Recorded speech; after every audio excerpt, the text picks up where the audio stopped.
Welcome to Game On Drills. In this session, we'll take a closer look at a positional possession game known as 4v4 plus 8 neutrals.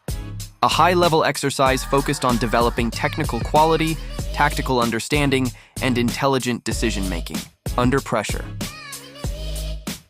The setup includes 2 teams of 4 players, competing in the central zone, while 8 neutral players are positioned around the perimeter of the grid. These neutrals always support the team in possession, creating constant numerical superiority, a key concept in modern positional play.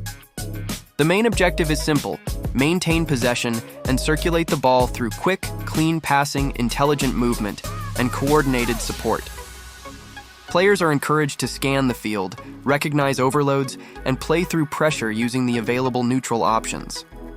This exercise challenges players to stay compact in defense, create width and depth in possession, and most importantly, think one step ahead. Neutrals must remain active and engaged, constantly adjusting their positioning to offer clear passing lines and support angles. The tempo should remain high, with limited touches, encouraging fast decisions and sharp execution. Coaches can increase difficulty by reducing space, limiting touches, or adding a scoring objective, for example, counting completed passes, directional targets, or timed phases of play. This game is ideal for improving ball retention, support play, and spatial awareness, all while simulating match-realistic scenarios.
Alright, that's a wrap. Hope you learned something new today or got inspired to train harder. Hit like if you enjoyed it, subscribe if you haven't already, and just keep enjoying the game. Football is a journey. Let's enjoy it together.